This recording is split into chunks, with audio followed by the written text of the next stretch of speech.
Welcome to DepEd TV. I am Teacher Teresa from the Division of Bohol. Let me guide you in this learning journey. Welcome to our class in English 10. I hope you will learn more about our lesson for today. Today, we will learn to observe correct grammar in making definitions. At the end of this video lesson, you will be able to create sentences observing correct grammar, draw a picture, then define it using the three types of definitions, demonstrate understanding of formal, informal, and extended definition of words, realize the importance of grammar in making definitions. Isn't that exciting? Do you have your notebook and pen with you? You may write important terms and information. First, let us start with a warm-up by taking the grammar test. I hope you are ready. Let's begin! The underlined word in each sentence contains a grammatical error. Write the correct word to make each sentence correct. Number 1 sentence. Research are an investigation or experimentation aimed at the discovery and interpretation of facts. What is your answer? The correct word should be is. Number 2 sentence. Methodology is a body of rules, procedures, postulates employing by a discipline. The underlined word employing is the grammatical error of the sentence. What is the correct word? The answer is employed. How about number 3? Pandemic is an outbreak of a disease who occurs over a wide geographic area and affect a high proportion of population. What are the answers? The answers are reach and affects. Number 4. Glossary are a collection of textual glosses or of specialized terms with their meanings. The answer is.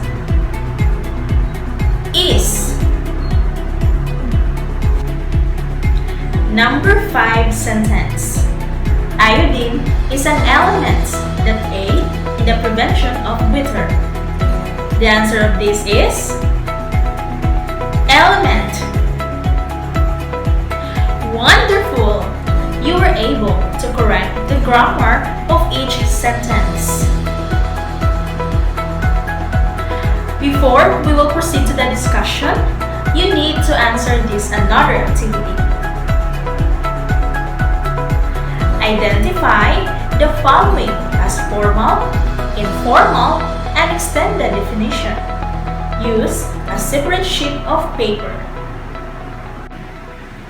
Number 1. Freedom is the power or right to act, speak, or think as one wants without hindrance of restraint. What is the answer? The answer is formal.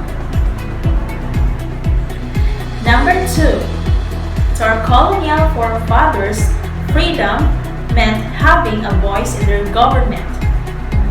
The answer is informal. Number 3. Freedom, also referred as liberty or independence, is a state people reach when they are free to think and do whatever they please.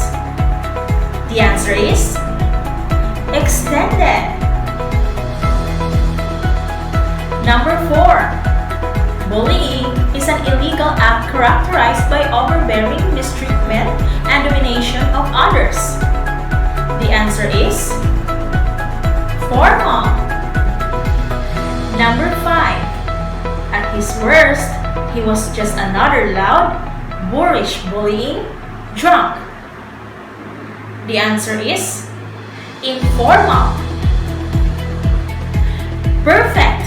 You're able to identify the definitions, whether it is formal, informal, and extended, that we will encounter and use all throughout our lesson. Now look at this table and read carefully the terms under definitions. Let's try to answer the questions about the table. So these are the questions about the table. Number 1 question: which verb tense is used in making definitions? Number 2, what part of speech is used under column class? Number 3, what type of definition is being used in each term? Number 4, does it follow correct grammar? These are the answers of the 4 questions about the table. So how important is grammar in making definitions? Grammar is the study of the way words are used to make sentences. It explains the forms of structure of words called morphology and how they are arranged in sentences called syntax. In other words, grammar provides the rules for common use of both spoken and written language so we can more easily understand each other. It helps in making the structure precise, clear, and accurate. Eliminate grammatical errors in making a definition and reward your readers with clear communication. So what are the 3 types of definition? When writers are trying to explain an unfamiliar idea, they rely on definitions. All definitions attempt to explain or clarify a term. There are 3 types of definition: formal, informal, and extended. The first type is formal definition. It is something that follows rules, correct grammar, and has 3 parts: the term, the class, and distinguishing characteristics. For example of formal definition, a doctor is a person who is responsible in healing the sick. The second type of definition is informal. It is more casual and spontaneous. The writer uses known words or examples to explain the unknown term. These definitions may be synonyms or antonyms introduced by or, in other words, or like. It could also be stipulation, analogy, or illustrations. Example of informal definition: freedom, also referred to as liberty or independence, is a state people reach when they are free to think and do whatever they please. The last type of definition is extended. Generally, have components of both formal and informal definitions. However, as the name suggests, the author uses a number of other techniques to define a word, concept, or phrase. For example of extended definition: Uniform Resources Locator, commonly called a URL, is an addressing system which is used to identify sites on the internet. A URL consists of 4 separate parts that together define the location of any file. The parts are the protocol, domain name, path, and file name. Alright, I hope that you have learned from our lesson for today. Now that you are already familiar with this, let us try to test your learning by defining the following terms, observing the rules in correct grammar, and using the 3 types in making definitions. Write your answer in your notebook. Here is the example. Now, it's time for you to answer this. It is indeed a productive day. I bet that you know now on how to observe correct grammar in making definitions using the 3 types of definition. Now let's define the following terms using the 3 types of definitions. Just choose 2 out of the 5 terms. Use another sheet of paper. The words are trauma, constituents, cryptic, savage, philanthropy.